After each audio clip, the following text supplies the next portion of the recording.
Times. That headline news: International Women's Day celebrations and protests.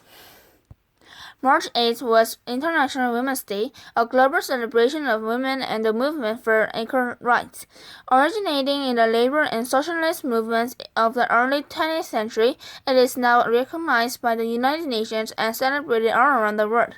The day is often marked by protests where, in countries with relative equality, celebratory marches. This year, the coronavirus shut down marches in some of the places where it is spreading fastest, including Italy and Korea. In China, rather than a day of public demonstration, the day served as a celebration of the women helping to fight the outbreak. In the countries, however, such as Iraq, Venezuela, Belarus, and the Philippines, the marches went on as planned. In Mexico City, approximately 80,000 women participated in the march, which took place the day before a planned women's strike. In response to increasingly frequent instances of violence against women in the country, women were urged to stay home from school and work on Monday, March 9th, and many of them did just that. In some cases, demonstrators were met with resistance and as the marches turned violent. In Pakistan, a religious group planned a counter-march to protest the celebration and eventually shoot and stones at the women.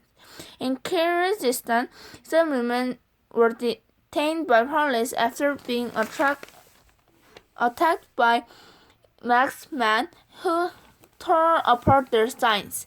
In Turkey, the police blocked women from entering the capital city's main square. Last year, the Turkish police had a similar response to the Women's March, as demonstrators were driven away with tear gas. One of the biggest demonstrations in the world took place in Chile, where an estimated 2 million people marched.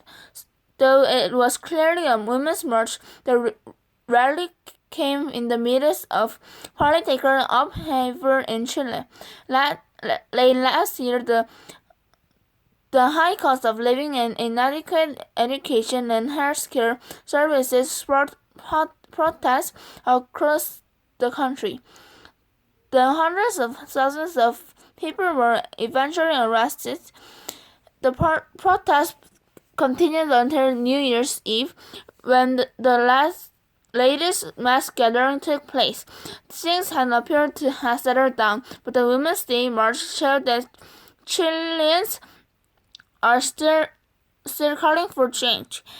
Though gender equality is just one of the many things they are fighting for, on March 8th at least it took center stage.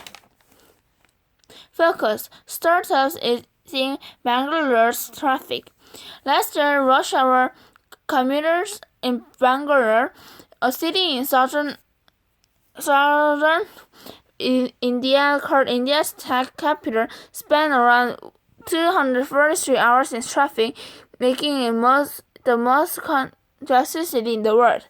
The previous 2 years, Mumbai had the title according to the 2019 TomTom Traffic Index. In 2019, the number of cars on the roads in Bangalore surged to more than 8 million from 1.4 million in 2000. Some startups have turned this traffic problem into an opportunity and create a business model that will break the gridlock. Bounce, the startup that provides scooter rental services, claimed that they ran out more than 120,000 rides in Bangalore every day. The startup has recently raised in $105 million, 125.5 billion won in investment, which has increased the capital to over $200 million, 239 billion won, and led to its latest public valuation of $500 million